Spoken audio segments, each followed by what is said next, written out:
हाँ जी, तो कैसे हो आप लोग? मैं आपका नीलेश भैया बहुत-बहुत स्वागत करता हूँ इस यूट्यूब चैनल पे। दोस्तों, इस वीडियो में हम लोग पढ़ेंगे क्लास 10th का मैथ का जो फर्स्ट चैप्टर है, वास्तविक संख्याएँ, रियल नंबर, उसका प्रश्नावली 1.1।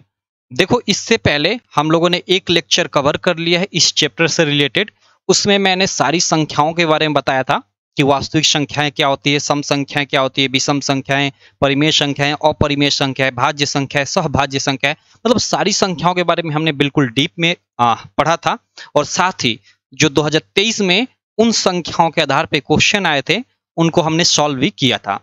तो आप अगर उनको देखना चाहते हैं तो इस लेक्चर के बाद आप चैनल पे जाकर प्लेलिस्ट में मैथ वाली जाकर आप देख लेना, ठीक है। इस वीडियो में देखो हम लोग पढ़ेंगे प्रश्नावली 1.1 और ये जो प्रश्नावली हम लोग पढ़ेंगे ना, नए पैटर्न के आधार पे पढ़ेंगे। देखो, अगर आपको नहीं पता तो थोड़ा सा इसके बारे में मैं डिस्कस कर लेता हूँ, उसके बाद हम लोग अपनी ये जो प्रश्नावली है इसको स्टार्ट करते हैं। जो आप लोग का बोर्ड परीक्षा 2024 होने वाली है ना, उसके लिए, और देखो ये केवल बोर्ड स्टूडेंट के लिए नहीं, ये सारे स्टूडेंट के लिए किया गया है। जो एनसीईआरटी बुक्स है ना, उसमें बहुत सारा बदलाव किया गया है। तो जो भी आप मतलब आपकी पुरानी बुक है ना, उसको आप रिप्लेस कर देना और मार्केट से आप जाना तो नई बुक लेना जो 2023-24 बोर्ड एग्जाम पे आधारित होंगी। क्यों? क्योंकि देखो, जैसे मैं मैथ का क्लास 10 का उदाहरण लूँ तो इसमें पहले शायद 15 चैप्टर था, अब केवल 14 चैप्टर आपको पढ़ना है। एक चैप्टर हटा दिया गया है जो रचनाओं से संबंधित था, और उसके अलावा हर एक चैप्टर में बहुत सारी प्रश्नावलियां भी कम की गई हैं। जैसे अगर मैं इस फर्स्ट चैप्टर की स्पेशली बात करूं तो इसमें पहले 4 प्रश्नावलियां पढ़नी पड़ी थी, अब केवल आपको 2 प्रश्नावली पढ़नी है, ठीक है।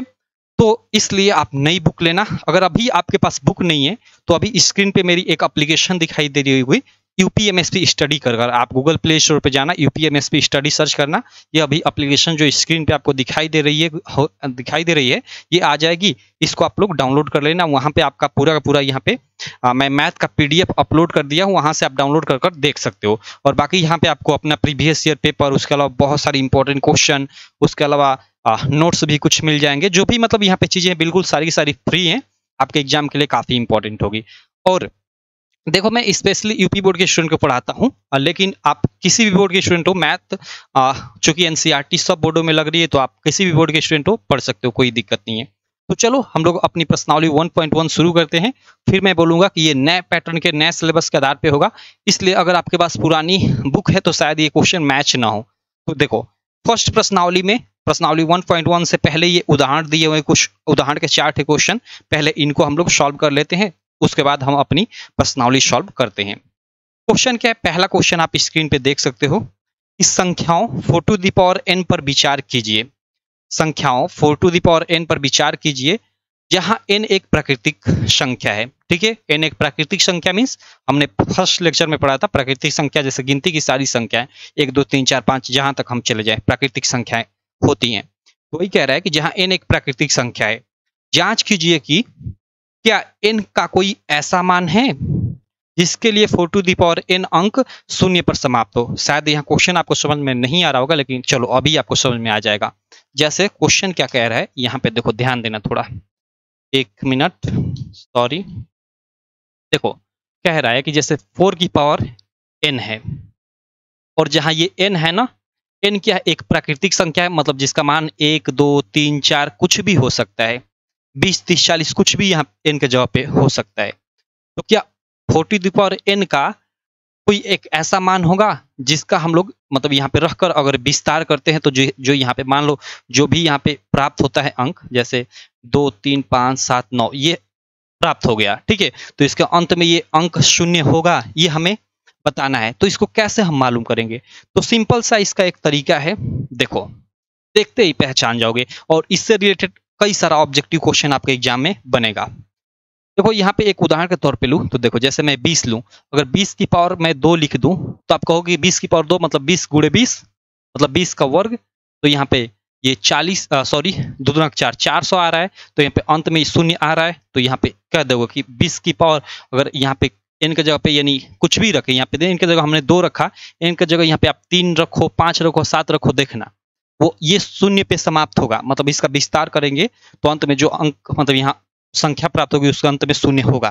तो ऐसा क्यों? तो ऐसा इसलिए, देखो आप कोई भी संख्या ले लो जिसमें आप 10 से गुणा करो, देखना उसके अंत में शून्य प्राप्त होगा। तो अगर इसके गुणनखंड में 10 आ जाए तो समझ लेना कि वह शून्य पे समाप्त होगा। तो देखो जैसे इसका गुणनखंड करोगे, मान लो यहाँ n मैं रख देता हूँ, n छोड़ो अभी, यहाँ पे इसका गुणनखंड करते हैं तो 2 दूना का 4, 4 5 20, देखो यहाँ 5 दूना का 10, ये 2 गुणे 5 यानी 10, ठीक है। तो इसमें इसके गुणनखंड में 10 आ रहा है, तो इसलिए यह इसका अगर हम विस्तार करते हैं तो अंत में शून्य आना निश्चित है। तो यही कॉन्सेप्ट है कि अगर कोई संख्या है वह शून्य पे तभी समाप्त होगी जब उसका गुणनखंड 2 गुणे 5 टू द पावर n प्रकार का हो। तो यहाँ पे आप देखो, अगर मैं अब आपसे पूछूं सीधे सीधे कि क्या ये 7 के पावर अगर मैं यहाँ पे 20 कर दूं तो यह शून्य पे समाप्त होगा? 7 के पावर 20, तो कहोगे कि इसका हम लोग गुणनखंड चेक करेंगे, ये 2 गुणे 5 टू द पावर n इसके गुणनखंड में आ रहा है, तो ये तो केवल 1 गुणे 7 इसका गुणनखंड होगा, ये आएगा ही नहीं, इसलिए जो मतलब ये शून्य पे समाप्त नहीं होगा। मतलब 7 का 20 बार गुणा करोगे और अंत में यहाँ पे जो संख्या प्राप्त होगी उसके अंत में शून्य नहीं होगा, सिंपल सा तरीका है। तो उसी प्रकार इसका भी आप कह दोगे यहाँ पे कि यहाँ n के जगह पे हम लोग कुछ भी रख ले, यहाँ पे जो n है इसके जगह पे हम 1 रख ले, 2 रख ले, 5 रख ले, 10 रख ले, 20 रख ले, कुछ भी रख ले, जब तक इसका गुणनखंड 2 गुणे 5 के प्रकार का नहीं आएगा वह शून्य पे समाप्त नहीं होगा। तो इसका तो गुणनखंड 2 गुणे 2 होगा, 2 गुणे 2 और पावर में वो n है तो n को मैं n ही रहने देता हूँ। यहाँ 2 गुणे 5 तो आ ही नहीं रहा है, तो इसलिए यह शून्य पे समाप्त नहीं होगा। तो पहचानने का तरीका तो आप जान गए कि अगर आपके ऑब्जेक्टिव में आता है तो आप आसानी से छांट लोगे, लेकिन इसका अगर ये 2 नंबर में सवाल आ जाता है आपके एग्जाम में तो कैसे आपको इसको तो एक्सप्लेन करना होगा भाई।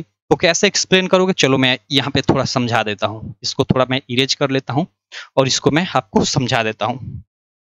देखो आप कैसे लिखोगे इस क्वेश्चन को, यहाँ पे आप लिख दोगे हल और उसके बाद देखो मैं बता देता हूँ, आप लोग लिख लेना। आगे इसमें लिखोगे कि 4 टू द पावर n शून्य पे तभी समाप्त होगा जब इसका गुणनखंड 2 गुणे 5 टू द पावर n प्रकार का होगा। चूंकि 4 टू द पावर n का गुणनखंड 2 गुणे 5 टू द पावर n प्रकार का नहीं है, इसलिए यह 0 पे समाप्त नहीं होगा। सिंपल ऐसे व्याख्या कर दोगे, काम खत्म, आपका ये क्वेश्चन सॉल्व हो गया। तो क्लियर। तो अगर आपके एग्जाम में ऑब्जेक्टिव में पूछता है, ठीक है, इस प्रकार के क्वेश्चन, जैसे अगर 23 टू द पावर आपके एग्जाम में मान लो 3 2 1 कर दे, क्योंकि यह प्राकृतिक संख्या होती है, वो कोई भी कुछ भी हो सकता है, तो क्या यह शून्य पे समाप्त होगा? आप सीधे कहोगे भाई इसका गुणनखंड 2 गुणे 5 टू द पावर मतलब n के जगह तो यहाँ कुछ भी हो सकता है, मतलब इसका गुणनखंड करके 2 गुणे 5 उसमें नहीं आएगा, क्योंकि 23 अभाज्य संख्या 1 गुणे 23 का गुणनखंड होगा, इसलिए शून्य पे समाप्त नहीं होगा। काम खत्म, 10 सेकंड के अंदर आप ट्रिक कर जाओगे। तो चलो आशा करता हूँ ये क्वेश्चन एकदम समझ में आ गया होगा आपको, ठीक है। कितना भी इस क्वेश्चन को उलट पलट कर आपको फंसाने की कोशिश करें, आप फंसोगे नहीं इस क्वेश्चन में। अब चलो हम लोग सेकंड क्वेश्चन कर लेते हैं भाई साहब। यहाँ सेकंड क्वेश्चन स्क्रीन पे मैं लगा देता हूँ। ओके, सेकंड क्वेश्चन हमें बोल रहा है कि संख्याओं 6 और 20 का हमें 6 और 20 का HCF और LCM ज्ञात करना है। कैसे ज्ञात करेंगे, चलो देख लेते हैं भाई साहब। तो 6 और 20 का हमें गुणनखंड विधि से, वो भी क्या बोल रहा है, गुणनखंड विधि से HCF और LCM ज्ञात करो। तो सबसे पहले तो गुणनखंड कैसे करते हैं आप जानते ही हो, शुरू से ही पढ़ते आ रहे हो। जैसे सीधे सीधे 6 है तो इसको तो हम 2 गुणे 3 लिख सकते हैं, जिन दोनों का हम लोग गुणा करें तो 6 आ जाए, ठीक है। तो अगर बड़ी बड़ी संख्याएं आ जाए, जैसे अगर 400 आ जाए, तो देखो 400 का हम लोग 40 गुणे 10 लिख सकते हैं, और 40 को 8 5 40, तो 8 को 2 गुणे 2 लिख सकते हैं, और ये 5 2 दूना 4 4 दूना का 8 8 5 40 हो गया, 10 को 2 5 10, यानी यहाँ पे मैं 2 लिख देता हूँ आगे और गुणे 5। तो ऐसे आप लोग अपने दिमाग से लगाकर कर सकते हो। बाकी कहोगे ठीक है ये तो सीधा साधा है, और उलझन मान लो संख्याएं आ जाए तो उसका कैसे गुणनखंड किया जाता है, तो आप जानते ही हो ऐसे किया जाता है। ऐसे सबसे पहले ये 2 से आपको घटाया जाता है, जैसे 400 को ही लेकर समझा देता हूँ। जैसे सबसे पहले 2 से, तो ये 2 दूना का 4, ये 0 का 0 0, फिर 2 से आप भाग दोगे तो ये 100 हो जाएगा, फिर 2 से भाग दोगे और देते जाओगे जब तक कि 1 प्राप्त ना हो जाए। तो ये 50 हो गया, फिर आप 2 से करोगे तो ये 25 हो जाएगा, फिर 5 से तो 50 25, फिर 5 से तो 1, देखो अंत में 1 आ गया। तो इस 400 का गुणनखंड ये हो गया, 2 गुणे 2 गुणे 2 गुणे 2 गुणे 5 गुणे 5। तो गुणनखंड निकालना आप समझ गए। चलो अब इस क्वेश्चन को हम लोग करते हैं कि 6 और 20 का हम लोग गुणनखंड विधि से HCF और LCM ज्ञात करते हैं। तो देखो यहाँ पे 6 का हम लोग क्या करेंगे, 2 3 6, ये गुणनखंड हो गया। 20 का 4 5 20 होता है, तो 4 का 2 गुणे 2 2 4 और 4 5 20 हो गया। अब देखो इसका हम लोग सबसे पहले HCF ज्ञात करते हैं। HCF means highest common factor, इसको हम लोग मौसा भी बोलते हैं। ठीक है, अब देखो मौसा कैसे निकालते हैं, जो दोनों में कॉमन हो। तो यहाँ दोनों में कॉमन ये देखो 2 है, उसके अलावा कोई दोनों में मैच नहीं कर रहा है, तो यहाँ पे इसको हम लोग एक बार लिख लेते हैं जो दोनों में मैच करता है। क्लियर, समझ में आ गया। अब देखो एलसीएम में क्या करते हैं, एलसीएम लोएस्ट कॉमन फैक्टर, इसको हम लोग लॉसा बोलते हैं, लॉसा बोलते हैं। देखो यहाँ पे अब इसमें जो कॉमन होता है उसको एक बार उसको लिख लेते हैं, उसके बाद जो बचता है, जैसे यहाँ पे ये 2 बच रहा है, ये 3 बच रहा है, ये 5 बच रहा है, उसको भी लिख लेते हैं। तो गुणे 2 गुणे 3 गुणे 5, और इसका हम लोग गुणा कर देते हैं। देखो 5 दूना का 10, 3 दूना का 6, ठीक है, ये क्या सॉरी 5 दूना का 10 हो गया और 3 दूना के 6, यानी 10 छक्का 60 इसका आंसर हो जाएगा। ठीक है, एलसीएम कितना आ गया, 60 आ गया और एचसीएफ 2 आ गया। तो ये क्वेश्चन आपका हो गया सॉल्व, ये उदाहरण नंबर 2 था। क्लियर, आशा करता हूँ ये समझ में आ गया हो आपको, और अब आप एलसीएम और एचसीएफ निकालना समझ गए होंगे। अब देखो थोड़ा एलसीएम एचसीएफ क्या होता है, थोड़ा इस पे मैं चर्चा कर लेता हूँ, थोड़ा इसके बारे में मैं आपको बता देता हूँ, इसी उदाहरण के माध्यम से मैं आपको बता देता हूँ। ठीक है, इसी उदाहरण के माध्यम से देखो HCF यानी हाईएस्ट कॉमन फैक्टर, हाईएस्ट बोल रहा है, H मीन्स हाई। तो जो मौसा होता है वो सवालों में देखोगे जो अधिक से अधिक बोलता है उसको हम लोग मौसा बोलते हैं, और कम से कम जो होता है ना वो लसा होता है। क्योंकि आपको बहुत सारे 5वीं कक्षा में से पढ़ते आ रहे हो कि बड़ी से बड़ी संख्या ज्ञात करो, तो बड़ी से बड़ी यानी वही अधिक से अधिक, तो वो उसका मौसा निकाला जाता है, और छोटी से छोटी कहीं बोल दे तो उसका लसा निकाला जाता है। तो ऐसा क्यों होता है भाई साहब, क्योंकि इसको तो बड़ी से बड़ी बोल जाता है लेकिन इसका हमेशा मान छोटा आता है, और एलसीएम को हमेशा छोटी से छोटी बोला जाता है लेकिन इसका मान हमेशा बड़ा आता है इसकी अपेक्षा। अब ऐसा क्यों, तो देखो एलसीएम क्या होता है, एचसीएफ क्या होता है, इसको समझो। अगर हम लोग के पास 2 संख्याएं हैं, जैसे एक ए और एक बी, 2 मान लो संख्याएं हैं, तो उनका एचसीएफ वह बड़ी से बड़ी संख्या होती है जो संख्या उन दोनों को विभाजित कर दे। जैसे 6 और 20 है, तो 6 और 20 का जो एचसीएफ होगा वह बड़ी से बड़ी संख्या होगी जो इन दोनों को विभाजित कर दे। तो जैसे 2 है, 2 देखो 6 को भी विभाजित कर देगी, 2 20 को भी विभाजित कर देगी। 2 से कोई ऐसी बड़ी संख्या नहीं होगी जो इन दोनों को विभाजित कर दे, अगर होगी तो वही एचसीएफ होगा, ना कि ये होगा। क्लियर, तो इसलिए इसको बड़ी से बड़ी बोला जाता है। और एलसीएम को छोटी से छोटी क्यों बोला जाता है, तो देखो अगर 2 हम लोग के पास पूर्णांक है तो उनका एचसीएफ वह छोटी से छोटी संख्या होगी जिसको ये दोनों विभाजित कर दे। ऐसा नहीं कि ये विभाजित कर, ये दोनों उसको विभाजित कर दे। तो जैसे देखो 6 60 को विभाजित कर देगा, 20 60 को विभाजित कर देगा।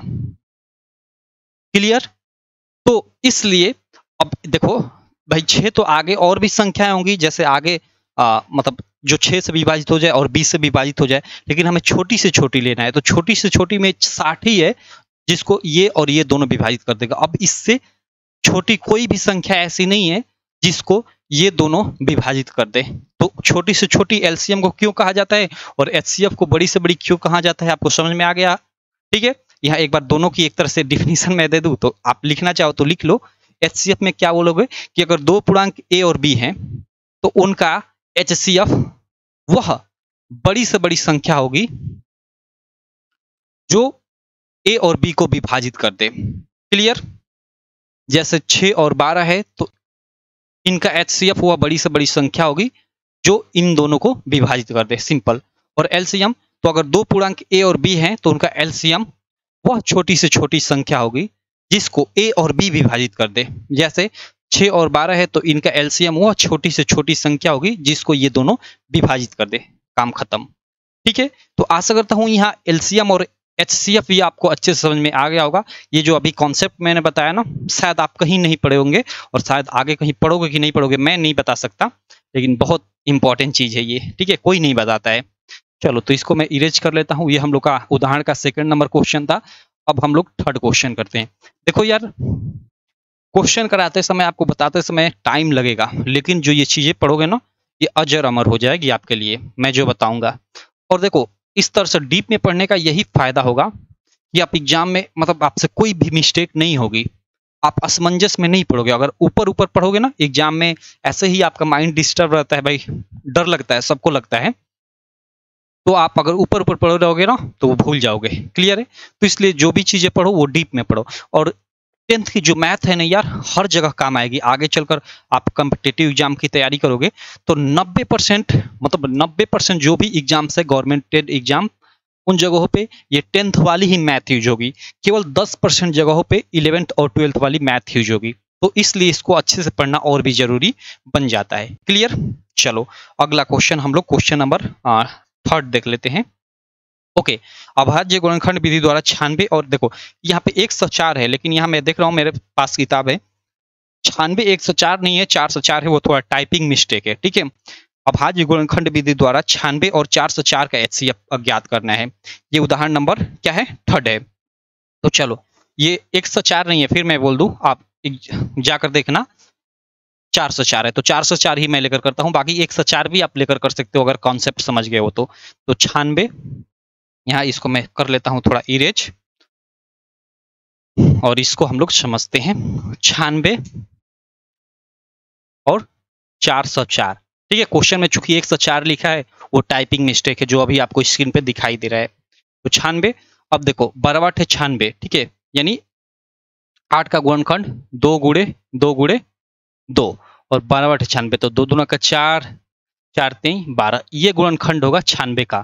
ठीक है, 1 2 3 4 5, 5 हम लोग के 2 हो जाएंगे, 1 3 हो जाएगा। क्यों? क्योंकि 2 दूना का 4, 4 दूना का 8, 8 दूना का 16, 16 दूना का 32, और देखो 32 में आप 3 से गुणा करोगे तो 3 दूना का 6 और 3 के 9, 96 हो जाएगा। क्लियर? तो ये 96 का गुणनखंड हो गया। बाकी अगर आप मतलब ऐसे भी कर अगर निकाल सकते हो, अगर आपको निकालने नहीं आ रहा है तो ऐसे। ठीक है, चलो और यहाँ पे 404 का, अब देखो 404 का उल्टा है, तो चलो ऐसे हम लोग निकाल लेते हैं। ठीक है, 2 से सबसे पहले कटाएंगे तो 2 दूना का 4, 0 2 दूना का 4, फिर 2 से तो 1 सब 1 हो जाएगा। अब 1 से 1 मुझे नहीं लगता कि किसी से कटेगा, क्योंकि ये शायद अभाज्य संख्या है। तो चलो सीधे 1 से 1 यहाँ पे लिख लेता हूँ, तो 1 आ जाएगा, यानी इसका गुणनखंड 2 गुणे 2 गुणे 101 हो जाएगा। सिंपल। ठीक है, अब देखो यहाँ पे, अब इसका हम लोग HCF और LCM ज्ञात करना है। तो चलो सबसे पहले HCF देख लेते हैं। HCF भाई दोनों में कॉमन हो, तो देखो यहाँ ये और ये, उसके अलावा कुछ कॉमन नहीं है, तो चलो 2 गुणे 2, यानी इसका HCF आपका 4 हो गया। LCM भाई जो दोनों में कॉमन हो पहले उसको लिख ले, तो 2 गुणे 2, मतलब एक ही बार लिखा जाता है, दोनों में कॉमन है तो उसको एक बार लिखा जाता है। तो यहाँ एक इसको मैंने लिख लिया, एक इसको लिख लिया। अब जो बचता है चीजें, ये बच रहा है, ये बच रहा है, ये बच रहा है, 3 ठे 2 बच रहा है, तो 2 गुणे 2 गुणे 2, ये हो गया। 3 ठे हम लोग का 2 बच रहा है, उसके अलावा यहाँ एक 3 बच रहा है, तो यहाँ पे गुणे 3 ले लेता हूँ, और ये 101 एक बच रहा है, तो गुणे 101 मैं कर लेता हूँ। इतनी चीजें हो गई हम लोग की, 2 गुणे 2 गुणे 2 गुणे 2 गुणे 2 और गुणे 3 गुणे 101। अब इसका हम लोग गुणा कर लेते हैं भाई साहब। देखो इसका गुणा करेंगे तो क्या होगा, 2 दूना का 4, 4 दूना का 8, 8 दूना का 16, ठीक है, 16 दूना का 32, 32 हो गया, और ये गुणे 303 हो गया, क्योंकि 3 से उधर हम लोग गुणा कर देंगे। अब इन दोनों का गुणा करेंगे, 2 दूना का 4, 4 दूना का 8, 8 दूना का 16, 16 दूना का 32, और उससे हम लोग गुणा किए तो 3 से 3, और 32 गुणे 3 से 3 हम लोग गुणा करते हैं। यहाँ थोड़ा मैं कैलकुलेटर का यूज कर लेता हूँ, आप लोग देख लेना, आप लोग खुद से गुणा करना। या 1 मिनट मैं कैलकुलेटर ओपन कर लेता हूँ, ठीक है, और लिख लेता हूँ जल्द, क्योंकि यार कैलेंडर क्यों सर्च हो रहा है, CAL कैलकुलेटर, ठीक है। और आप लोग आप गुणा कर लिखना, ठीक है, आप कैलेंडर बार बार यूज मत करना, आपकी कैलकुलेशन खराब होगी। 32 गुणे 3 से 3, 32 गुणे 303 इक्वल टू 96 आ रहा है, ठीक है। मैं इसको कट कर लेता हूँ, मोबाइल थी यार उससे आसान होगा। ये 96 आ रहा है, आप लोग इन सब का गुणा कर लेना, ठीक है, इतना आ जाएगा, आपका आंसर यही हो जाएगा, ठीक है। तो ये आप लोग का क्वेश्चन नंबर 3 है। अब चलो हम लोग क्वेश्चन नंबर 3 के बाद क्वेश्चन नंबर 4 कर लेते हैं। ये 6 72 और 120 का हमें अभाज्य गुणनखंड विधि द्वारा क्या ज्ञात करना है, HCF और LCM ज्ञात करना है। चलो इस क्वेश्चन को करते हैं, और फिर उसके बाद हम लोग प्रश्नावली हम लोग करेंगे। देखना प्रश्नावली कितनी आसान होगी इन क्वेश्चंस को करने के बाद। देखो ये क्या है, 6 72 और 120, 6 72 और 120। इसका हमें क्या ज्ञात करना है? एलसीएम और एचसीएफ ज्ञात करना है अभाज्य गुणनखंड विधि द्वारा। अब देखो इसका तो गुणनखंड 2×6, ठीक है। 72 का क्या हो जाएगा? 72 का हम लोग का किस पहाड़े में आता है भाई साहब? देखो दिमाग पे ही नहीं आ रहा है, ठीक है। 72 हम लोग का क्या हो जाएगा? चलो कभी कभी होता है। सबसे पहले हम लोग 2 से कटाते हैं, 2×6, 2×6=12, 36, 2 2 एकम 2, 2 8 16, 18 दूना का 36, 2 9 दूना का 18, 3 तितली का 9। भाई ठीक है ना? ठीक तो है। फिर 3 1, 2 दूना का 4, 4 दूना का 8, 8 छक 48, 8 8 9 72, ठीक है। 8 9 72 8 के पहाड़े में आता है। कभी कभी हो जाता है यार, पहाड़ा ही नहीं 8 का भी नहीं। चलो कोई दिक्कत नहीं। 2 गुणे 2 गुणे 2 गुणे 3 गुणे 3 गुणे 3 गुणे 3, ये गुणनखंड हो गया। क्योंकि 2 दूना के 4, 4 दूना के 8 और तितली का 9, यानी 8 9 72 हो जाएगा। 120 का तो इसको 12 गुणे 10 में हम लोग तोड़ लेंगे, और 10 का 2 5 10 हो गया, और 12 का 2 दूना का 4, 4 3 12, यानी 2 गुणे 2 गुणे 2 गुणे 3 गुणे 5, 2 गुणे 2 गुणे 2 गुणे 3 गुणे 5, ये हो गया हम इसका 120 का गुणनखंड, ठीक है। क्योंकि 2 दूना का 4, 4 दूना का 8 और 3 का 24, 24 5 120 हो जाएगा। क्लियर। अब देखो इसका एचसीएफ हम लोग देखते हैं। एचसीएफ क्या होगा भाई? जो दोनों में सॉरी तीनों में हम लोग का कॉमन हो। तो देखो यहाँ पे हम लोग का ये 2 हो गया। उसके बाद देखो यहाँ पे ये 3 और एक ये 3, तो 2 गुणे 3 जो दोनों में कॉमन होता है, सॉरी मतलब जो सब में कॉमन होता है, यहाँ 3 हैं तो तीनों में कॉमन हम लोग ढूंढेंगे। तो यहाँ पे 2 कॉमन है तो उसको एक बार लिख लेंगे, इस यहाँ देखो ये कॉमन है तो इसको एक बार लिख लेंगे। क्लियर। तो ये 2 3 6, 6 आप लोग का क्या हो जाएगा? एचसीएफ हो जाएगा। क्लियर। एलसीएम में एक छोटा सा फंडा है। देखो एलसीएम में क्या होगा, सबसे पहले तो जो कॉमन है उसको हम लोग लिख लेते हैं, ठीक है। तो जो हम लोग का कॉमन है उसको लिख लेंगे, तो ये हम लोग का हो जाएगा 2 गुणे 3, ये हम लोग का कॉमन वाला चीज हो गया। उसके बाद एलसीएम में अगर कम से कम 2 में भी कॉमन है तो उसको भी हम लोग एक ही कर लिखते हैं। जैसे यहाँ पे देखो ये दोनों कॉमन है तो इसको हम लोग एक बार लिखेंगे। क्लियर। ये दोनों यहाँ पे कॉमन है तो इसको एक बार हम लोग लिखेंगे। ये केवल एलसीएम में करेंगे, ऐसा नहीं कि एचसीएफ में हम लोग यहाँ पे केवल 2 में कॉमन है तो उसको भी लिखेंगे, नहीं। एचसीएफ में तीनों में कॉमन होना चाहिए, इस बात को आप लोग समझ लेना। ठीक। तो इसको हमने एक बार लिख लिया, इसको हमने एक बार लिख लिया। उसके बाद हम लोग का 3 और 5 बचा, तो गुणे 3 गुणे 5 लिख लिए।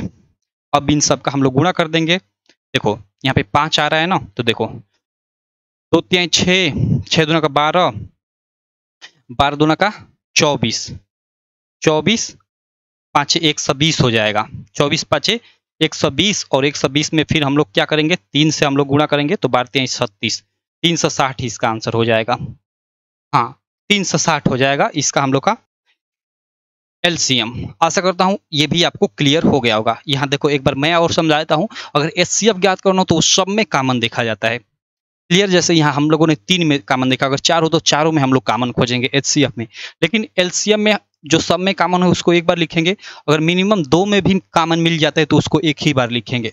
जैसे यहाँ पे ये इसको लेकर हमने एक ही बार लिखा था, इसको लेकर हमने एक ही बार लिखा था, और उसके बाद जो अब कॉमन नहीं मिलता है एलसीएम में तो उन सबको लिख लिया जाता है।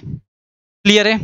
चलो तो आशा करता हूँ ये क्वेश्चन भी आपको क्वेश्चन नंबर 4 यानी उदाहरण नंबर 4 समझ में आ गया होगा। अब हम लोग चलते हैं। देखो मैंने मिटा दिया, वीडियो को बैक कर इसका स्क्रीनशॉट ले लेना और समझते रहना। इसको मैं कर देता हूँ इरेज, और हम लोग अब अपने प्रश्नावली पे चलते हैं। अब हम लोग प्रश्नावली को सॉल्व करते हैं, ठीक है।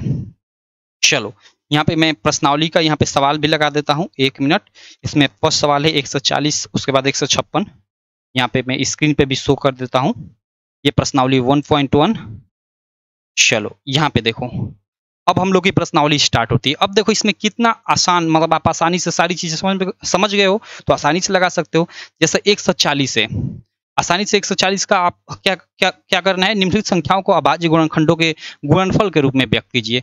अब 140 है, सिंपल। तो 140 का गुणनखंड निकाल लो ऐसे। 2 7 दूना का 14, फिर 2 35 दूना का 70, फिर 5 7 35, फिर 7 एकम 7 लिख लोगे नीचे। अतः 140 के अभाज्य गुणनखंड बराबर 2 गुणे 2 गुणे 5 गुणे 7। ठीक है, हो गया, क्योंकि 5 दूना का 10, 10 दूना का 20, 20 और 20 में आप गुणा करोगे 7 दूना तो 7 दूना का 14, 140। ये आपका हो गया आंसर, काम खत्म। फर्स्ट क्वेश्चन सॉल्व हो गया। सेकेंड क्वेश्चन कर लेते हैं। सेकेंड है 156, सिंपल इसी तरह हम लोग निकाल लेंगे। 156 यहाँ पे देखो 100 हम लोग का 56 है। देखो 2 से सबसे पहले, तो देखो 2 7 14 हम लोग का, 1 बचा 2 8 16, फिर 2 से 2 3 6 2 9 18। ठीक है, क्या 13 3 39, 3 से कट जाएगा तो 3 से ही कटा लेते हैं। सबसे पहले हम लोग छोटी संख्या से कटाते हैं, तो 3 एकम 3, तीती लिखे 9 और 13 एकम 13। अब फिर वही 156 का जो अभाज्य गुणनखंड होगा ऐसे कर बराबर 2 गुणे 2 गुणे 3 गुणे 13 ऐसे लिख लिए। ये आपका आंसर हो गया। क्वेश्चन नंबर सेकंड भी सॉल्व हो गया। देख रहे हो कितना आसानी से सॉल्व हो रहा है। उसके बाद 38 25 का हम लोग गुणनखंड निकालेंगे। चलो हम लोग, आपको स्क्रीन पे दिखाई दे रहा होगा, जो थर्ड क्वेश्चन है वो है 38 25। मैं लिख लेता हूँ यहाँ पे क्वेश्चन नंबर, जो इसी में पहला का जो थर्ड है वो है 38 25। देखो देखो अंत में 5 6 तो निश्चित है कि ये 2 से कटेगा नहीं, 3 से कट सकता है। तो 3 से हम लोग ट्राई करते हैं। 3 एकम 3, 3 दूना का 6, 2 बचा 3 7 21, 3 से कट जाएगा। देखो 3 एकम 3, 3 दूना का 6, यहाँ का 2 बचा तो 3 7 21, फिर 1 बचा 3 5 15। ठीक, फिर 5 आ रहा है तो 3 से ट्राई करते हैं। 3 चौका कट जाएगा। देखो 3 चौका 12, 3 दूना का 6 और 1 बचा तो 3 5 15, 4 से 25 हो गया। अब 3 से नहीं कटेगा, 4 से भी नहीं कटेगा, 5 से कटेगा ये। तो पनवाड़े 40, 2 बचा और 5वां 25, फिर 5 से कटेगा, 5 से ही कटेगा। 5 एकम 5, 3 बचा 5 7 35 और 17 एकम 17। यानी हम लोग का 38 25 का भाज्य गुणनखंड क्या हो जाएगा, हो जाएगा 3 गुणे 3 गुणे 5 गुणे 5 गुणे 17। आप इनका गुणा कर देख लेना, इतना आ जाएगा।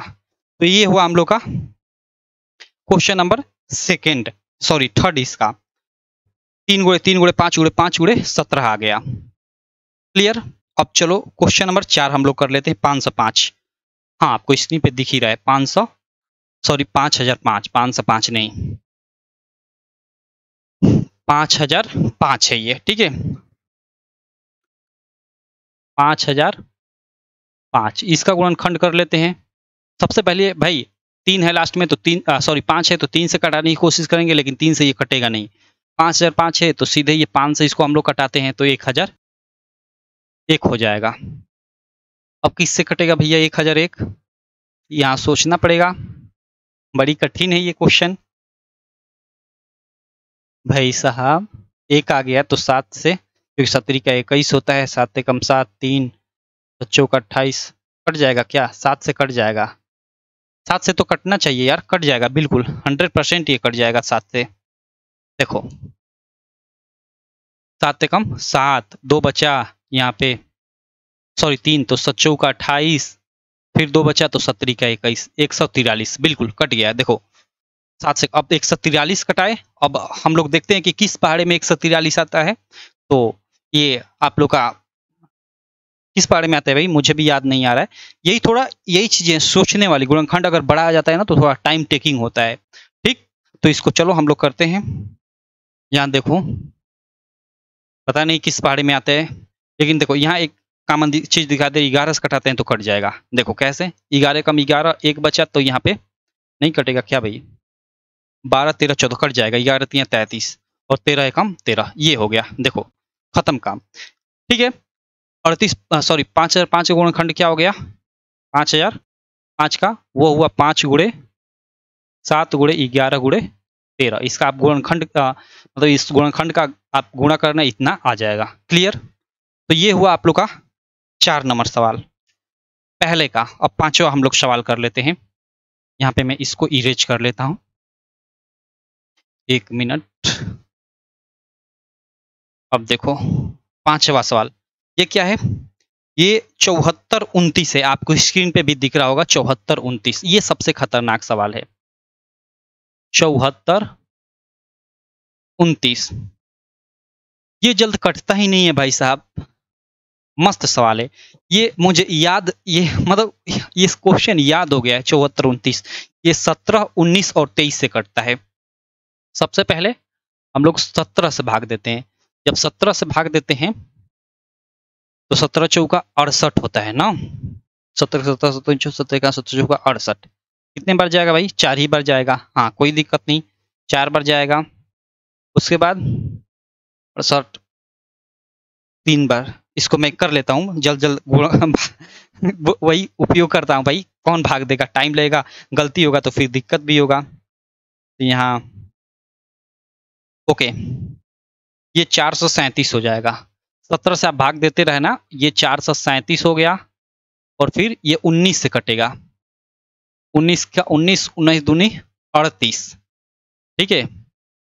39 40 41 42 43 5 बट्टा 19 30 57 और फिर ये 23 से कट गया। देखो ये खत्म काम।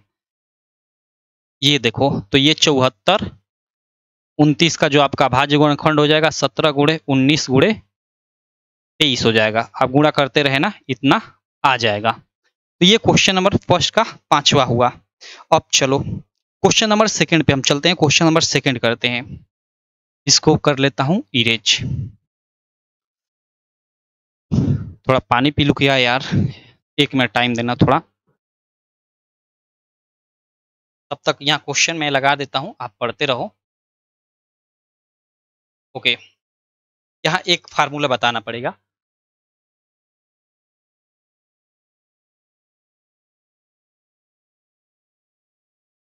चलो यहाँ पे क्या है देखो, पूर्णांकों के निम्नलिखित युग्मों के एचसीएफ और एलसीएम ज्ञात कीजिए तथा इसकी जांच कीजिए कि दो संख्याओं का गुणनफल एचसीएफ गुणे एलसीएम होता है। ठीक है, कोई दिक्कत नहीं।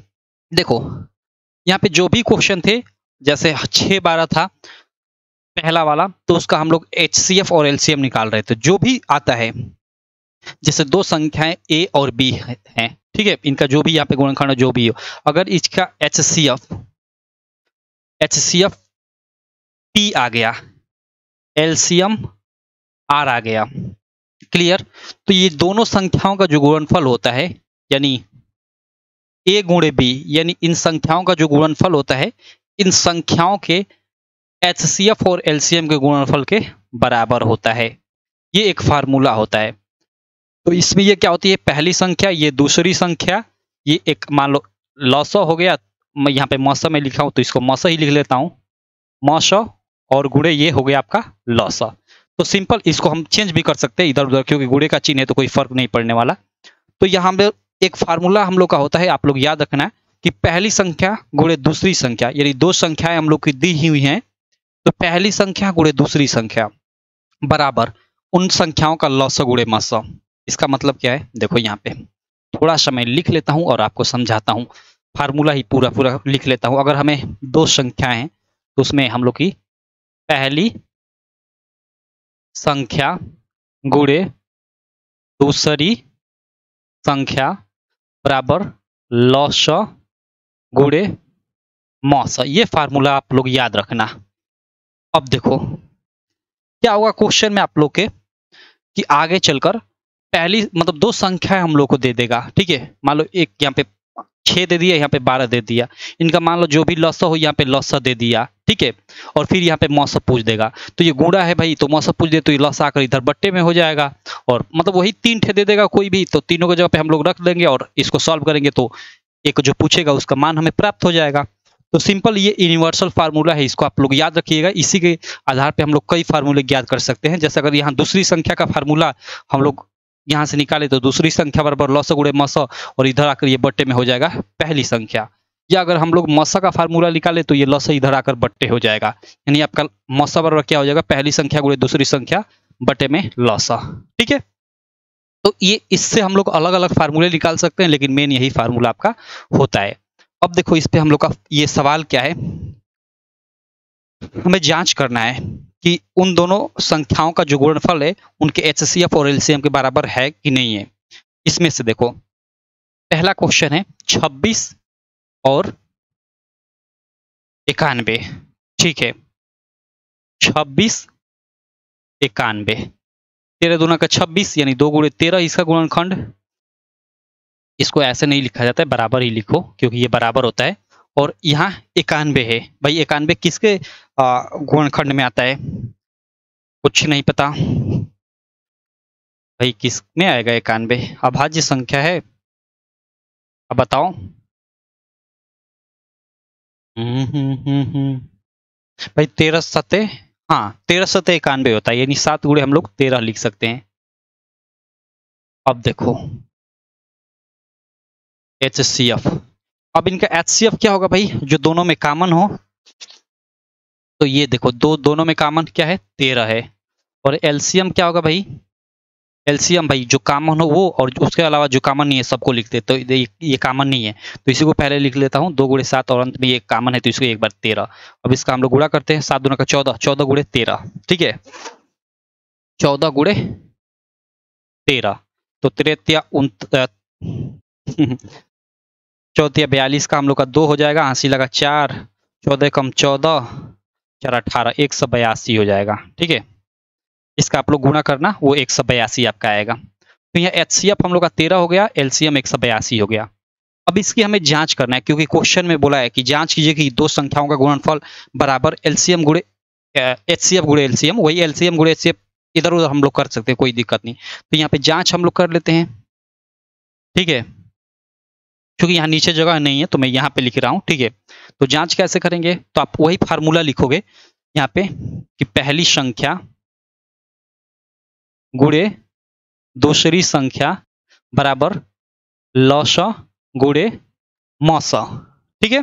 अब पहली संख्या क्या है, तो पहली संख्या 26 है, तो 26 हमने कर लिया, गुणे दूसरी संख्या 91 है, तो यहाँ मैंने 91 कर लिया, और बराबर इन्हीं संख्याओं का लॉसा, तो लॉसा यहाँ पे 182 है तो 182 मैं लिख लेता हूँ, गुणे मौसा, गुणे मौसा, तो मौसा में ये 13 है तो यहाँ 13 मैंने लिख लिया। अब देखो इन दोनों का आप गुणा करोगे तो यहाँ पे जो भी संख्या आएगी वो दोनों बराबर आएगी, बराबर आएगी तो सिंपल जांच सत्य होती है कि जो फार्मूला है हम लोग का ये भी सत्य होता है, तो ये जांच सत्य होती है, काम खत्म। यहाँ पे आप गुणा करना 26 91 का जो भी यहाँ संख्या आएगी वो 182 और 13 गुणा करोगे तो वो भी यहीं पे संख्या आएगी, दोनों बराबर ही होगी। तो यहाँ मैं गुणा उड़ा नहीं करता हूँ, आप करते रहना, कैलकुलेटर का यूज कर बाकी ऐसे भी आप देख लेना, बराबर ही आएगा।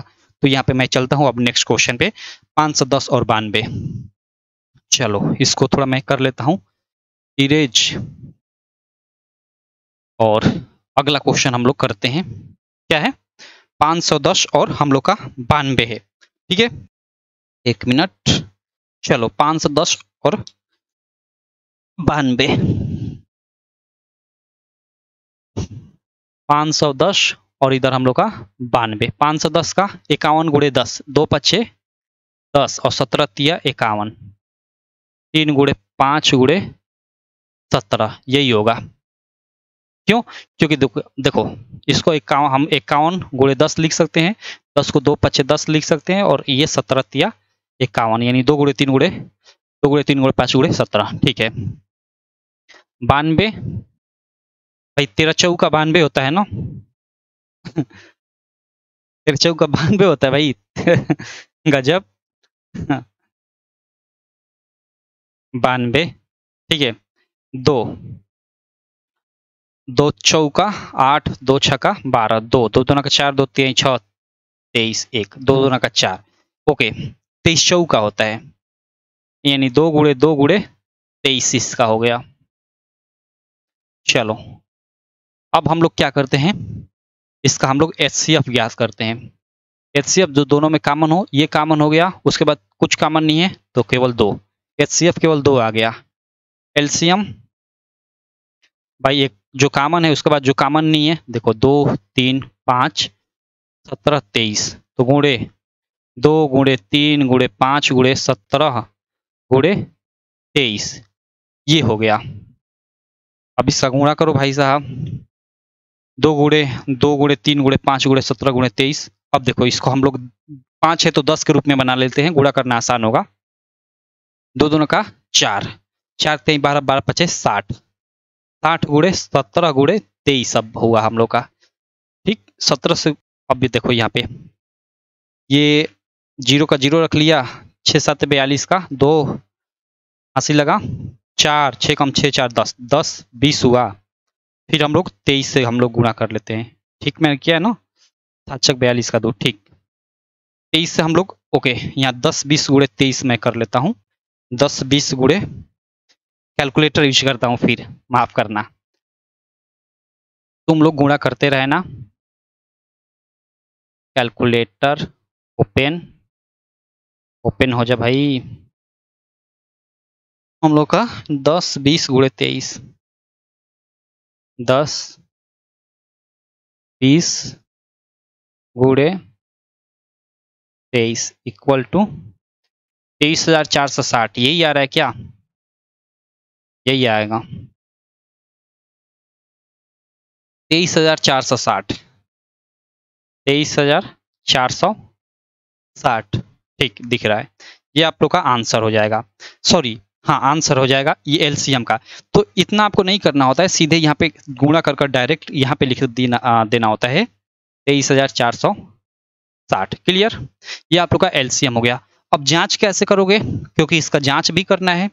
तो भाई यहाँ पे नीचे लिखोगे जांच और फार्मूला लिख दोगे कि पहली संख्या गुणे दूसरी संख्या बराबर लॉस गुणे मौस। और पहली संख्या के जगह पे 510 रखोगे, दूसरी संख्या के जगह पे 92 रखोगे। इधर लॉस के जगह पे जो लॉस आया है वो रखोगे और मौस के जगह पे जो ये मौसा है उसको रखोगे और गुणा करोगे। देखना दोनों तरफ बराबर आएगा। ठीक है, तो वो जांच भी सत्य हो जाएगी। तो आप करते रहना जांच, मैंने आपको तरीका बता दिया। ठीक है, तो चलो ये हम लोग का क्वेश्चन नंबर सेकेंड हो गया सेकेंड का। इसमें थर्ड क्वेश्चन देख लेते हैं। इसको मैं इरेज कर देता हूं। थर्ड क्वेश्चन क्या है भाई साहब, आप स्क्रीन पे देख सकते हो। थर्ड क्वेश्चन 336 और 54 है। ठीक है, 336 और 54 का हमें निकालना है ना। हाँ चलो 336 और 54।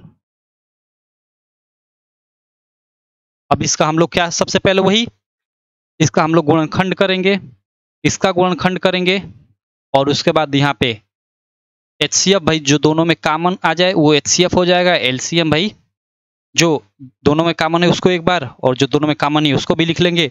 वहाँ वो एलसीएम आ जाएगा, सबका गुणा कर लेंगे। और जांच में क्या करेंगे कि वही पहली संख्या गुणे दूसरी संख्या बराबर लॉस गुणे मस, और जांच करेंगे अंत में दोनों तरफ बराबर आ जाएगा सब चीजें रखकर।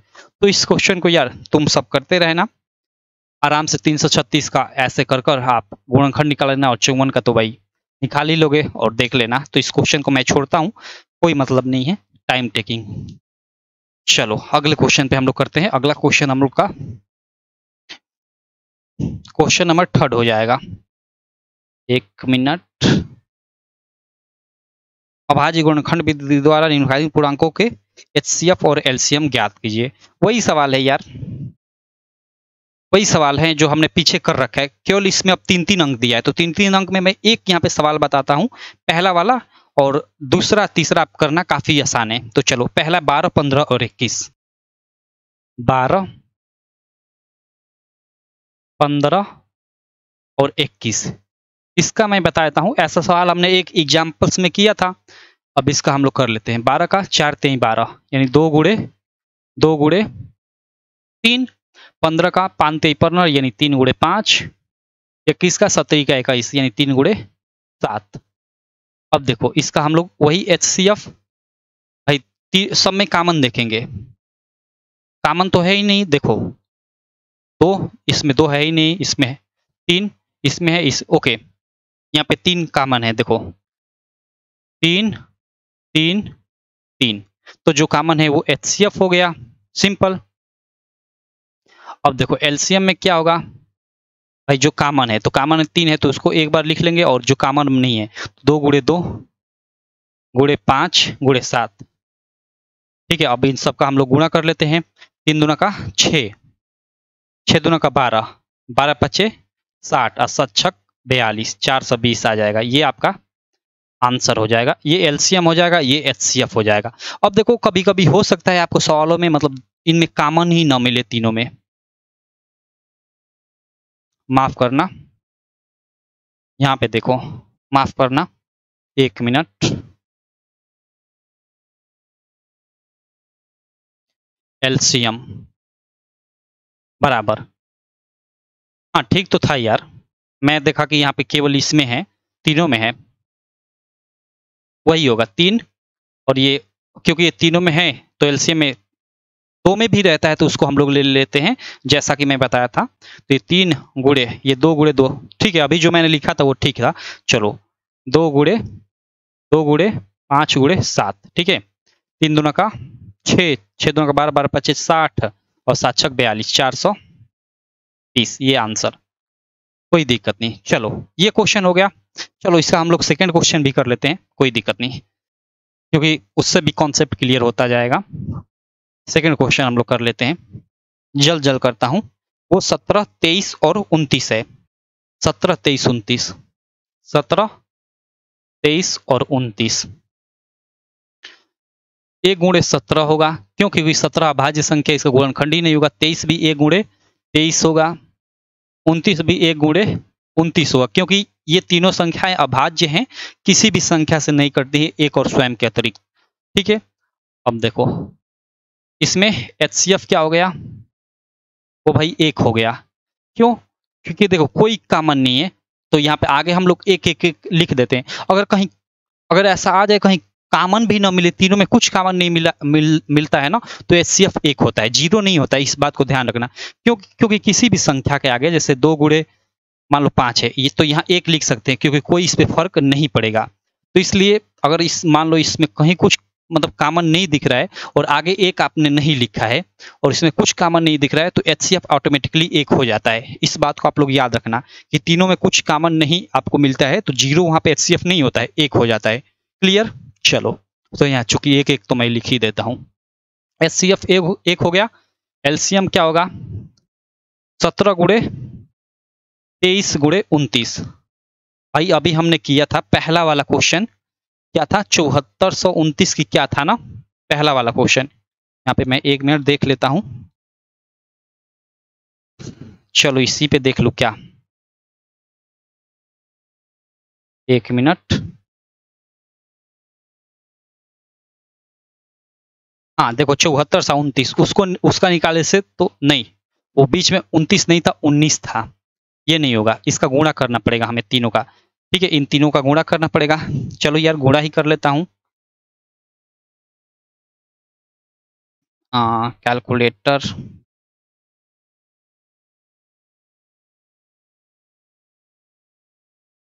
एक मिनट, आ जाए भाई साहब। 17, 23, 29,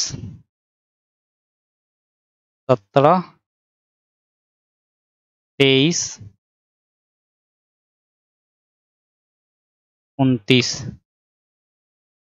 11,339, 11,339 आ रहा है भाई साहब।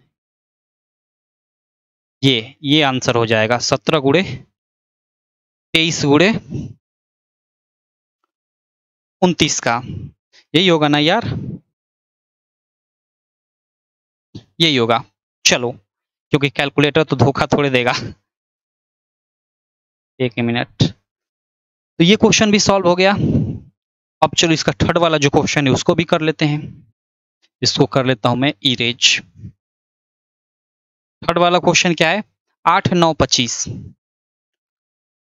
8 9 25, 2 दूना का 4, 4 दूना का 8, तितली का 9, 5वां 25। एचसीएफ जो सब में कॉमन हो भाई, तो यहाँ देखो 2, इसमें 2 नहीं है, 3 भाई कुछ कॉमन नहीं है यहाँ पे, तो मैंने आपको बताया कि कुछ कॉमन नहीं है तो इसके आगे हम गुणे 1 लिख सकते हैं, गुणे 1 गुणे 1, तो तीनों में कॉमन हो जाएगा, तो यहाँ पे एचसीएफ 1 होगा। लिखने की कोई जरूरत नहीं है क्योंकि ऑलरेडी गुणे 1 सबके आगे वो रहता ही है, ठीक है। तो यहाँ एचसीएफ 1 हो गया। अगर कुछ भी कॉमन यहाँ पे नहीं दिखाई दे रहा है तो एचसीएफ 1 हो जाएगा, सिंपल।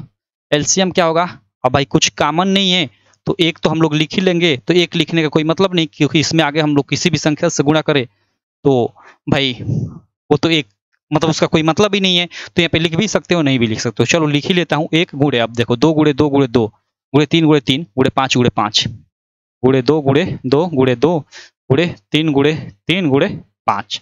अब देखो इन सब का हम लोग गुणा करते हैं, 2 दूना का 4, 4 दूना का 8, 8 पाँचे 40 और गुणे तितली का 9, 9 चौका 36, 360। ओके, इसका आपका एलसीएम 360 हो जाएगा और ये आपका आंसर हो जाएगा। ये हम लोग का क्वेश्चन नंबर थर्ड का थर्ड रहा। क्लियर? 8 9 25 भाई, ठीक है ना? 2 दूना का 4, 4 दूना का 8, सॉरी देखो यहाँ पे 2 बार 5 है, मैं भी बोलूँ कि आंसर में क्यों गड़बड़ी आ रहा है। यहाँ पे फिर एक बार 5 है, गुणे 5, एक बार और 5 है, क्योंकि 5 गुणे 5 है तो यहाँ पे 5 गुणे 5, तो फिर यहाँ से चलो 5 से गुणा कर लेते हैं तो 0, 5 छक्का 30, 3 5 23 15 16 17 18 यानी 1800 हो जाएगा। ये आंसर होगा, 1800 हो जाएगा। ठीक है, ये एलसीएम हो जाएगा, ये आंसर होगा, क्योंकि 2 गुणे 2 गुणे 2 गुणे 3 गुणे 3 गुणे 5 गुणे 5 इन सब का आप गुणा करोगे, क्योंकि कामन कुछ नहीं है तो एलसीएम में मतलब कामन को एक बार लिखा जाए तो कामन है ही नहीं, तो सबका गुणा करना पड़ेगा, गुणा करोगे तो वो 1800 आएगा। क्लियर? चलो, आशा करता हूँ ये क्वेश्चन क्लियर हो गया होगा। अब नेक्स्ट क्वेश्चन भाई, हम लोग नेक्स्ट क्वेश्चन देख लेते हैं। क्वेश्चन नंबर 4 यहाँ पे स्क्रीन पे मैं लगा देता हूँ। ओके, चलो क्वेश्चन नंबर 4 में क्या करना है आप स्क्रीन पे देख सकते हो। हमें दिया है कि एचसीएफ कोष्ट में दिया है कि 306 और 657 का 9 दिया है, तो एलसीएम 306 और 657 का ज्ञात करना है। अब वही जो मैंने आपको बताया फार्मूला, पहली संख्या गुणे दूसरी संख्या बराबर लसा गुणे मौसा। तो यहाँ पे जो चीजें दिया है उसको रख लो और फाइंड आउट करना है। 3 चीजें हमें दिया है, क्योंकि पहली संख्या दिया है, दूसरी संख्या दिया है और एचसीएफ दे रखा है यानी मौसा दे रखा है, हमें लसा ज्ञात करना है। तो सिंपल जो चीजें दे रखा है उसको रख लो, एक जो ज्ञात करना है उसको हम लोग मतलब ज्ञात कर लेंगे। लेकिन चूंकि हमें मौसा क्या पूछा है, एलसीएम यानी लॉसा पूछा है, तो यहाँ से डायरेक्ट लॉसा का भी फार्मूला हो सकता है, ये गुणा है तो इधर आकर ये बट्टा हो जाएगा मौसा। ठीक है, और पूरा हम लोग इधर का उधर करेंगे तो कोई चीज नहीं बदलेगा। ठीक है, तो लॉसा बराबर आप लोग का क्या हो जाएगा, लॉसा बराबर यहाँ डायरेक्ट ये भी फार्मूला लिख सकते हो कि लॉसा बराबर हो जाएगा पहली संख्या गुणे दूसरी संख्या बटा मौसा। और पहली संख्या क्या है 306 है, गुणे दूसरी संख्या 657 है।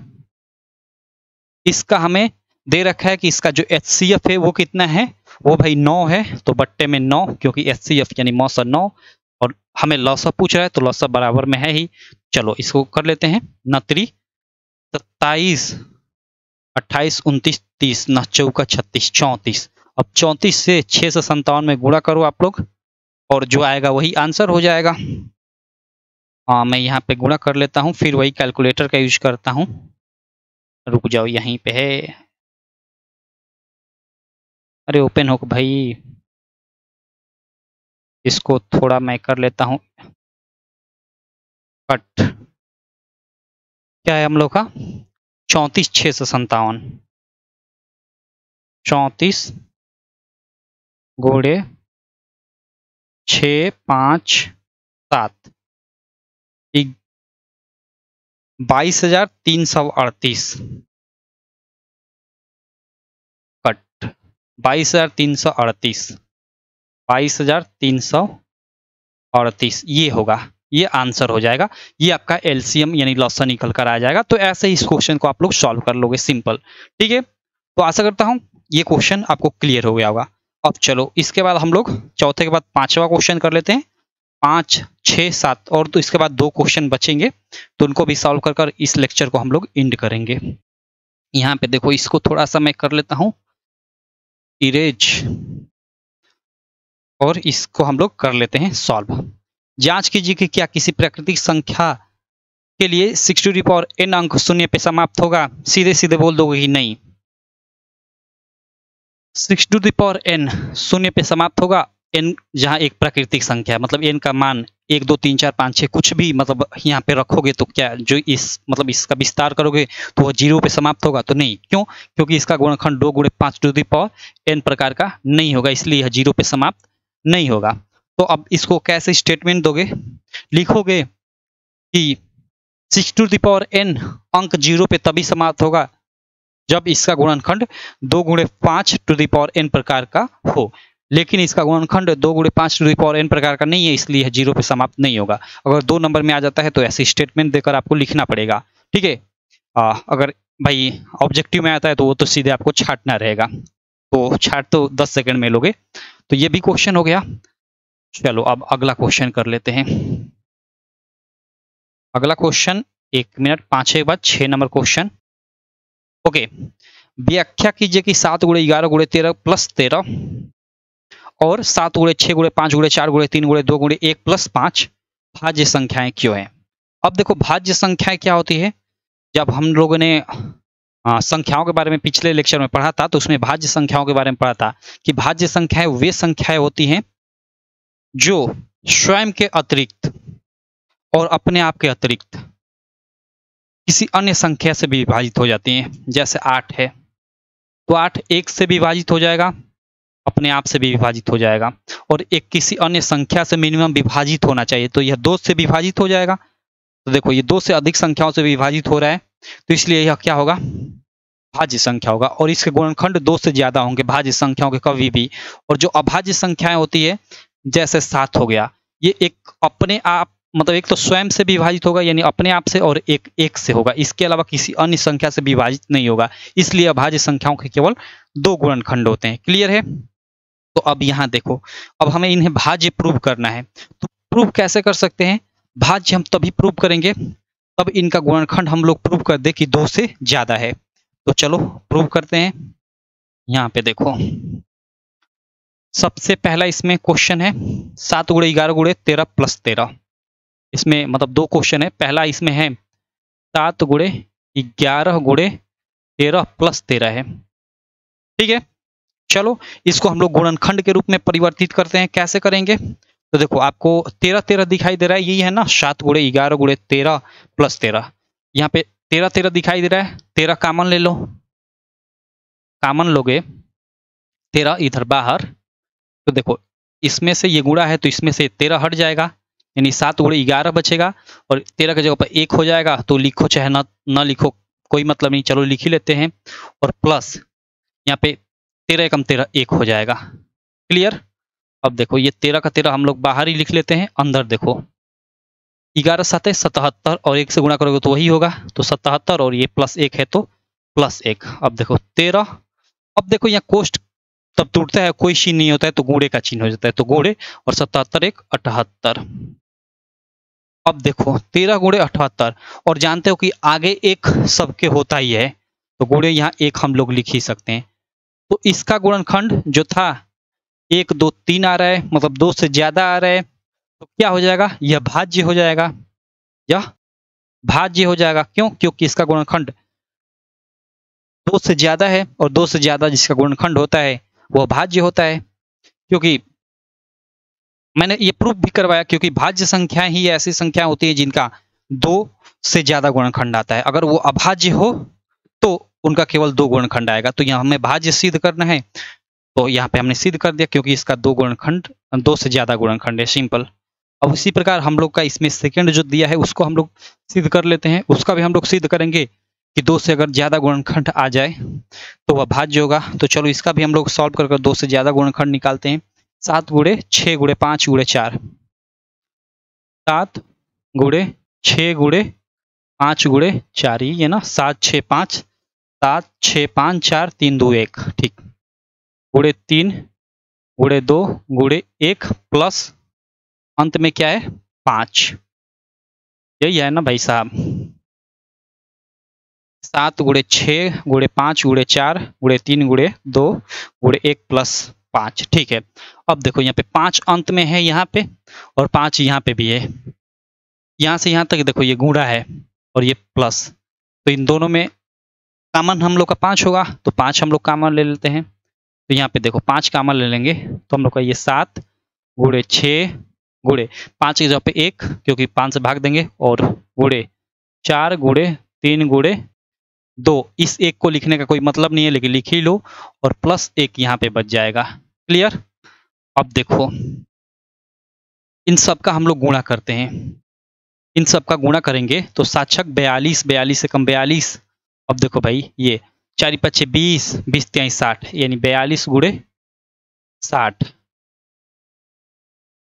60 तो 0, 6 दूना का 12 का 2 और 6 चौका 24। कहीं गलत नहीं कर रहा हूँ ना, 6 चौका 24।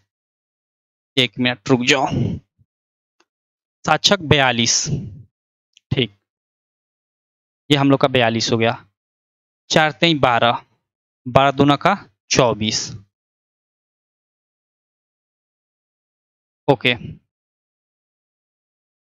हाँ ठीक है, 24 और 42 और अंत में +1 है। पहले इनका हम लोग गुणा कर लेते हैं, 42 गुणे 24। कैलकुलेटर का यूज कर लेता हूं भाई साहब, क्यों इतना परेशान हो रहा हूं।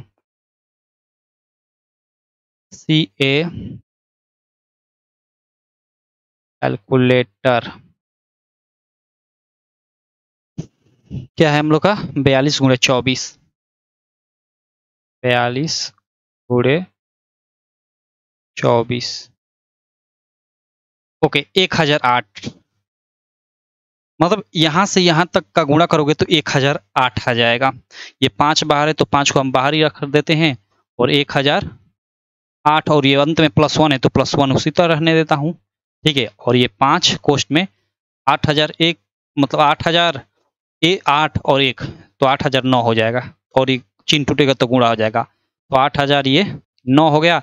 और आप जानते हो कि हमेशा आगे 1 तो रहता ही है, तो देखो 2 से ज्यादा इसके गुणनखंड आ गए, इसलिए यह एक भाज्य संख्या है। सिंपल।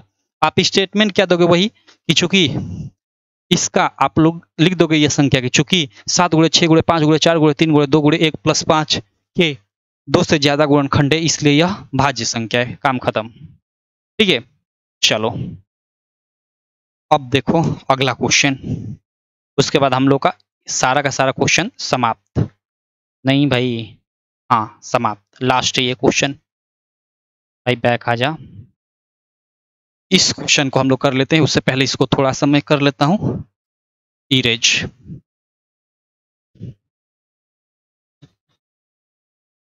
इसमें क्या है देखो, ध्यान देना।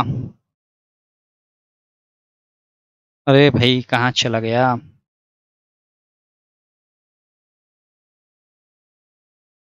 इसमें क्या है, अरे यार अपने आप ये क्यों चेंज हो रहा है।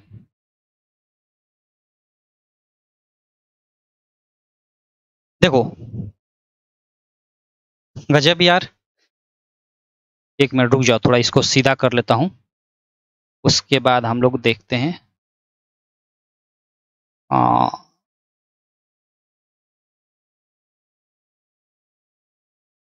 ओके चलो ये ठीक हो गया। देखो यार एक्चुअली ना अभी थोड़ा टेक्निकली ये सारी चीज़ें मैं ही मैनेज करता हूँ, तो दिक्कत हो सकती है थोड़ा थोड़ा, तो मैनेज करते रहना। बाकी कुछ लेक्चर्स के बाद एकदम मतलब सारी चीज़ें ठीक हो जाएंगी। चलो इस क्वेश्चन को देख लो। क्वेश्चन में बोल रहा है कि किसी खेल के मैदान के चारों ओर एक वृत्ताकार पथ है। ठीक है, कोई खेल का मैदान है, उसके चारों तरफ एक वृत्ताकार यानी एक तरफ से गोल ही बोल दो, गोलाकार पथ है यानी रास्ता है। इस मैदान का एक चक्कर लगाने में सोनिया को 18 मिनट लगते हैं। ओके, एक चक्कर पूर्ण करने में सोनिया को 18 मिनट लगते हैं, जबकि इसी मैदान का एक चक्कर लगाने में रवि को 12 मिनट लगते हैं, यानी रवि ज्यादा तेजी से लगा लेता है एक चक्कर। मान लीजिए वे दोनों एक ही स्थान से, मान लो वो एक ही स्थान से और एक साथ एक समय पर चलना प्रारंभ करके एक ही दिशा में चलते हैं, कितने समय बाद वे पुनः प्रारंभिक स्थान पर मिलेंगे। ठीक है, मतलब एक तरह समझ जाओ कि एक मैदान है, उसके चारों तरफ एक गोलाकार रास्ता है। यहाँ पे देखो, मान लो ये एक कैसा भी मैदान है, इसके चारों तरफ एक गोलाकार रास्ता है। ठीक है, 2 लड़के हैं, एक सोनिया, ठीक है, जो 18 मिनट में एक चक्कर लगाती है। 18 मिनट में मतलब मान लो यहाँ से चलना प्रारंभ करती है तो यहाँ से मतलब पूरा चक्कर लगाकर 18 मिनट में यहाँ आ जाती है। सेकंड कौन है, सेकंड है रवि। रवि जो है 12 मिनट में लगाता है, 12 मिनट में लगाता है, मतलब यहाँ से चलता है तो 12 मिनट में आ जाता है यहाँ पे। इसका मतलब सोनिया से तेजी से चलता है। ठीक है, यानी मान लो दोनों यहाँ से एक साथ चलना प्रारंभ करते हैं, तो जो रवि है यहाँ पे, जो रवि है वो 12 मिनट में पहुंच जाएगा, लेकिन सोनिया भाई 12 मिनट अगर एक साथ मान लो यहाँ से दोनों एक साथ चलना प्रारंभ करते हैं, ठीक है, तो यहाँ जब रवि यहाँ पे पहुंचेगा तो 12 मिनट हुआ रहेगा, क्योंकि 12 मिनट में रवि पहुंच जाता है और सोनिया को यहाँ तक पहुंचने में 18 मिनट लगता है। इसका मतलब कि कहीं वो यहाँ पे पीछे ही रही होगी अभी। तो वही बोल रहा है कि यह कब पुनः इसी स्थान पे मिलेंगे। तो देखो यहाँ से भाई यह अभी यहीं पे है, फिर ये चलते रहेंगे और साथ साथ चलते रह रहे हैं, तो क्या होगा कि रवि मतलब हो सकता है कुछ चक्कर के बाद या कुछ समय के बाद इसको सोनिया को पीछे से एक बार पकड़ ले। क्यों? क्योंकि वो तेज चल रहा है। आप देखते हो कि मतलब एक साथ दो लोग दौड़ने चालू करते हैं, मान लो गोलाकार पथ है, एक साथ दो लोग चलना मतलब दौड़ना चालू करते हैं, अगर एक तेज दौड़ता है तो एक बार ये पीछे से आकर उसका संग पकड़ लेगा। तो उसी प्रकार ये रवि करेगा, पीछे से आकर संग पकड़ लेगा सोनिया का, क्योंकि सोनिया धीमे चल रही है तभी तो 18 मिनट में एक चक्कर पूरा कर रही है और रवि 12 मिनट में कर ले रहा है। तो इसका मतलब कि 18 और 12 जो ये मिनट है इससे कहीं ना कहीं अधिक समय लगेगा, क्योंकि 18 मिनट में तो ये चल कर आएगी और तो ये रवि 18 मिनट में कहीं यहाँ आ गया होगा, इधर कहीं। तो इसका मतलब कि समय भाई 18 मिनट से ज्यादा लगेगा, इन दोनों से ज्यादा लगेगा। तब इस स्थिति में क्या निकालेंगे? काफी सारे लड़का इसका मौसा निकालेंगे, लेकिन मौसा नहीं होगा। क्यों? क्योंकि मौसा तो भाई इन दोनों से छोटा ही आता है, भले वो मौसा बड़ा सा बड़ा होता है लेकिन इन दोनों से छोटा आता है। तो इसलिए हम लोग लॉसा निकालेंगे इसका। क्यों? क्योंकि समय इनसे ज्यादा लगेगा। तो यहाँ पे सिंपल सा एक यहाँ पे तरीका है इसका, आप लोग यहाँ पे लिख दोगे कि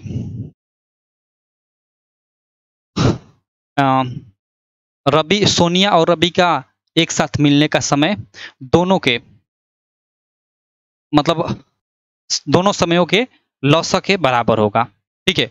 या यहाँ पे ये भी लिख सकते हो कि सोनिया और रवि के एक साथ मिलने का समय बराबर, और जो भी समय दिया है ये 18 मिनट और 12 मिनट, इसका क्या निकाल दोगे आप लोग? लौसा निकाल दोगे। तो 4 3 12 यानी दो दोनों का 4 गुणे 3 और ये 36 18 यानी 2 गुणे 3 गुणे 3, 2 3 6 36 18, और इसका आप लोग क्या निकाल दोगे? एलसीएम निकाल दोगे।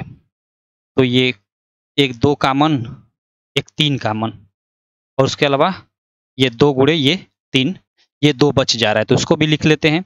तो 2 3 6 और 6 दूनी का 12, 12 3 36, यानी 36 मिनट बाद वो क्या होगा कि फिर पुनः उसी स्थान पे एक दूसरे से एक साथ मिलेंगे। क्लियर है? तो आशा करता हूँ ये क्वेश्चन आपको समझ में आ गया होगा, और इस प्रकार हम लोग का ये पूरा का पूरा प्रश्नावली जो है समाप्त होती है। चूंकि इस प्रश्नावली में थोड़ा टाइम इसलिए लगा क्योंकि हमने बहुत सारा एक्स्ट्रा भी चीज़ें किया, लाइक एग्जाम्पल्स के क्वेश्चन को सॉल्व किए और आसानी से धीरे धीरे सारी चीज़ें सॉल्व किए, ठीक है। तो इसलिए टाइम लगा, कोई दिक्कत नहीं, टाइम लेकर आप क्वेश्चन को सॉल्व करो। वो आपके हमेशा माइंड में रहेगा। अगर आप तेजी से सारी चीज़ें करोगे तो उतने ही तेजी से आपके माइंड से उड़ेगा, एग्जाम में भी उतने ही तेजी से उड़ेगा, ठीक है। चलो, बाकी आप ये यूपीएमएसपी स्टडी ऐप डाउनलोड कर लेना गूगल प्ले स्टोर से। मैं मिलता हूँ आपसे नेक्स्ट वीडियो में, तब तक के लिए थैंक यू।